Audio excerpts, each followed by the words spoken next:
তরফ থেকে গুরুত্বপূর্ণ আপডেট এসেছে। বর্তমানে কিন্তু 4টি ডকুমেন্টসের সঙ্গে আপনার কিন্তু আধার ইকেওয়াইসি অবশ্যই কমপ্লিট করতে হবে। এই 4টি ডকুমেন্টসে আপনারা যদি ইকেওয়াইসি কমপ্লিট না করেন তাহলে কিন্তু সেই 4টি ডকুমেন্ট সম্পূর্ণভাবে বন্ধ হয়ে যাবে এবং গভর্নমেন্টের বিভিন্ন রকম সুযোগ সুবিধা থেকে আপনি সম্পূর্ণভাবে বঞ্চিত হয়ে যাবেন। তো সেই জন্য 4টি ডকুমেন্টের সঙ্গে অবশ্যই আপনার আধার ইকেওয়াইসি কমপ্লিট করতে হবে। তো সেই জন্য আজকে ভিডিওতে আপনারা দেখাবো সেই 4টি ডকুমেন্টস কি কি অথবা কিভাবে ইকেওয়াইসি কমপ্লিট করবেন তা স্টেপ বাই স্টেপ প্রসেস দেখাবো। এবং সঙ্গে আপনাদের বলে রাখি, এই যে 4টি ডকুমেন্টের সঙ্গে আপনি যে আধার ইকেওয়াইসি করবেন এর জন্য কোথাও যেতে হবে না, আপনি বাড়িতে বসে মাত্র 2 মিনিটে ইকেওয়াইসি কমপ্লিট করতে পারবেন। তো কিভাবে আপনি আধার ইকেওয়াইসি কমপ্লিট করবেন তা স্টেপ বাই স্টেপ প্রসেস দেখাবো। সেই জন্য ভিডিওটা প্রথম থেকে শেষ পর্যন্ত অবশ্যই দেখবেন মনোযোগ সহকারে, এবং আমাদের চ্যানেলে প্রথমবার ভিজিট করে থাকলে আমাদের চ্যানেলটিকে সাবস্ক্রাইব করে রাখুন এবং পাশে থাকা বেল আইকনটিকে অন করে রাখুন, কারণ আমরা এরকম রিলেটেড নিত্য ভিডিও নিয়ে আসি। তো চলো আজকে ভিডিওটা শুরু করা যাক। তো প্রথম গুগলে সার্চ করবেন যে ই ফিলিং, সার্চ করার পর ইনকাম ট্যাক্সের যে অফিসিয়াল ওয়েবসাইট এখানে চলে আসবেন। এখানে চলে আসার পর তারপর আপনি কি করবেন, তারপর একটু নিচের দিকে যাবেন। নিচের দিকে যাওয়ার পর সর্বপ্রথম আপনি চেক করে নেবেন যে আপনার প্যান কার্ডের স্ট্যাটাসটি বর্তমানে চেক করে নেবেন। সেই জন্য ভেরিফাই প্যান স্ট্যাটাস অপশনে ক্লিক করবেন। করে দেওয়ার পর তারপর কিন্তু আপনার যে প্যান কার্ডের নাম্বারটা বসিয়ে দিবেন। বসিয়ে দেওয়ার পর আপনার নাম এবং আপনার ডেট অফ বার্থ বসিয়ে দেবেন। বসিয়ে নেওয়ার পর আপনার যে মোবাইল নাম্বার, সেই মোবাইল নাম্বারটা সঠিকভাবে কিন্তু বসিয়ে দেবেন। মোবাইল নাম্বারটা সঠিকভাবে বসিয়ে দেওয়ার পর কন্টিনিউ বাটনে ক্লিক করবেন। কন্টিনিউ বাটনে ক্লিক করার সঙ্গে সঙ্গে আপনি যে মোবাইল নাম্বারটা দিলেন সেই মোবাইল নাম্বার কিন্তু একটা ওটিপি যাবে, সেই ওটিপিটা এখানে সঠিকভাবে বসিয়ে নেবেন। ওটিপিটা বসিয়ে নেওয়ার পর তারপরে ভেরিফাই অপশনে ক্লিক করার সঙ্গে সঙ্গে এখান থেকে খুব সহজে আপনি দেখে নিতে পারবেন যে আপনার প্যান কার্ডটি অ্যাক্টিভ আছে কি নেই। যদি আপনার প্যান কার্ড বর্তমানে অ্যাক্টিভ থাকে এবং প্যান কার্ডের সঙ্গে আধার লিঙ্ক থেকে থাকে তাহলে সব ঠিকঠাক আছে। কিন্তু যদি আপনার প্যান কার্ড সঙ্গে যদি আধার লিঙ্ক বর্তমানে না থাকে তাহলে কিন্তু আপনার প্যান কার্ডটি ডিঅ্যাক্টিভেট হয়ে গেছে। তো সেক্ষেত্রে আপনার প্যান কার্ডটি আবার পুনরায় অ্যাক্টিভ করার জন্য আপনার প্যান কার্ডে কিন্তু আধার লিঙ্ক অর্থাৎ যে প্যান কার্ডে আধার ইকেওয়াইসি অবশ্যই কমপ্লিট করতে হবে।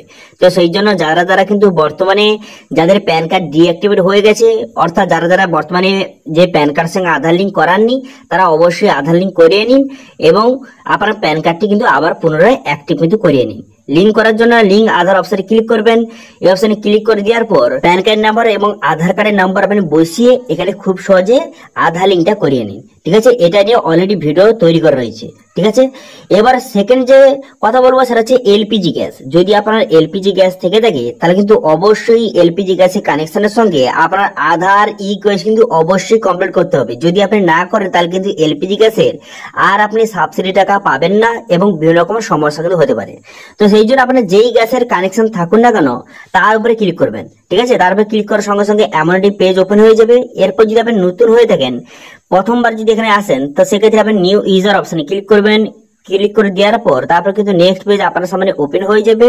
হয়ে যাওয়ার পর তারপর আপনি কি করবেন, আপনার যে এলপিজি আইডি রয়েছে সেটা দিয়ে আপনি রেজিস্ট্রেশন করতে পারেন, অথবা আপনার যে কনজিউমার নাম্বার রয়েছে সেটা দিয়েও আপনি খুব সহজে এখানে রেজিস্ট্রেশন করতে পারেন।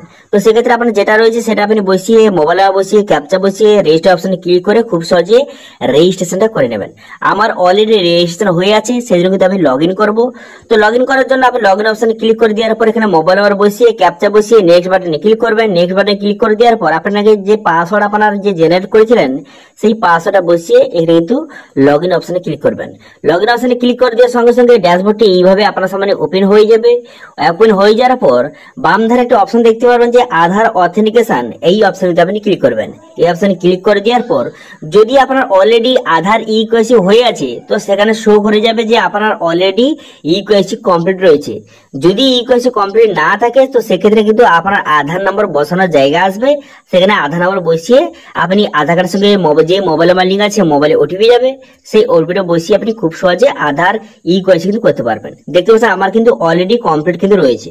ঠিক আছে, তো এরপরে যেটা বলবো সেটা হচ্ছে রেশন কার্ড। বর্তমানে কিন্তু রেশন কার্ডে সবাইকে ইকেওয়াইসি কিন্তু অবশ্যই কমপ্লিট করতে হবে। যদি আপনি রেশন কার্ডে ইকেওয়াইসি কমপ্লিট না করেন তাহলে কিন্তু আপনার রেশন কার্ডটি বন্ধ হয়ে যাবে। তো সেই জন্য রেশন কার্ড ইকেওয়াইসি অপশনে ক্লিক করে তারপরে রেশন কার্ড নাম্বারটা বসিয়ে তারপরে রেশন কার্ডের সমস্ত ডিটেলসটা এখানে শো হয়ে যাবে। এরপর link Aadhaar and mobile number এই অপশনে ক্লিক করবেন। এখানে ক্লিক করে দেওয়ার পর এখানে কিন্তু আপনার যে আধার কার্ড নাম্বারটা বসিয়ে দিবেন, আধার কার্ড নাম্বার বসিয়ে এখানে ঠিক চিহ্ন মারবেন। মেরে দেওয়ার পর সেন্ড ওটিপি বাটনে ক্লিক করলে আপনার আধার কার্ডের সঙ্গে যে মোবাইল নাম্বার লিঙ্ক আছে সেই মোবাইলে ওটিপি যাবে। সেই ওটিপিটা বসিয়ে সাবমিট করে দেওয়ার পর আপনার রেশন কার্ডে ইকেওয়াইসি কিন্তু কমপ্লিট হয়ে যাবে। ঠিক আছে, এখানে ইকেওয়াইসি কমপ্লিট করার পর আপনি 2 থেকে 3 দিন ওয়েট করবেন, আপনার কিন্তু রেশন কার্ডে ইকেওয়াইসি সম্পূর্ণভাবে কমপ্লিট কিন্তু হয়ে যাবে। যারা রেশন কার্ডে ইকেওয়াইসি কমপ্লিট করেননি তারা কিন্তু রেশন কার্ডটি বন্ধ হয়ে যাবে এবং তাদের কিন্তু রেশন সামগ্রী আর দেওয়া হবে না। তো সেই জন্য আপনি যে রেশন কার্ড থেকে থাকে তাহলে অবশ্যই রেশন কার্ডে ইকেওয়াইসি কমপ্লিট করবেন। ঠিক আছে, এরপরে যারা বলবো স্যার হচ্ছে ব্যাংক, আপনি আপনার ব্যাংকে কিন্তু বর্তমানে ইকেওয়াইসি কমপ্লিট করতে হচ্ছে। সেই জন্য আপনি যেই ব্যাংকের ইকেওয়াইসি করতে চান সেটা লিখবেন যে ব্যাংক কেওয়াইসি, তারপরে ব্যাংকের নামটা বসিয়ে দেওয়ার পর আমি ব্যাংক অফ বরোদা দেখাচ্ছি। সেই জন্য ব্যাংক অফ বরোদার অফিসে চলে এলাম। চলে আসার পর এখানে দেখতে পাচ্ছেন যে রিকেওয়াইসি বলে একটা অপশন রয়েছে, এই যে নিউ লেখা রয়েছে এই অপশনে ক্লিক করবেন।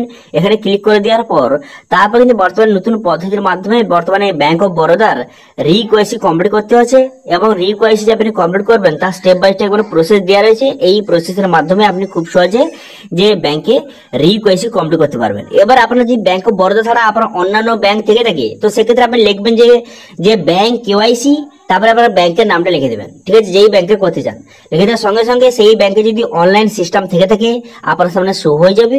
সেম একই প্রসেসের মাধ্যমে আপনি খুব সহজে করতে পারবেন। এখানে আপনার কিন্তু অ্যাকাউন্ট নম্বর বসাবেন, মোবাইলে বসিয়ে নেক্সট বাটনে ক্লিক করলে আপনার যে মোবাইল নাম্বার ওটিপি আসবে, তারপরে আধার নাম্বার বসানোর জায়গা আসবে, সেই নাম্বারটা বসিয়ে নেক্সট বাটনে ক্লিক করলে আধার কার্ডের সঙ্গে যে মোবাইল নাম্বার লিঙ্ক আছে সেই মোবাইল ওটিপি যাবে। সেই ওটিপিটা বসিয়ে আপনি সাবমিট করে দেওয়ার পর আপনার ব্যাংকে কিন্তু রিকেওয়াইসিটা কমপ্লিট হয়ে যাবে।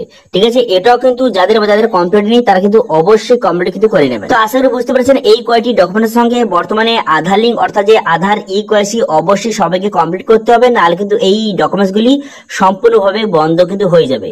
সেই জন্য যারা বর্তমানে এই কয়টি ডকুমেন্টের সঙ্গে আধার ইকেওয়াইসি করাননি তারা কিন্তু অবশ্যই শীঘ্রই কিন্তু ইকেওয়াইসি কমপ্লিট করে নিন।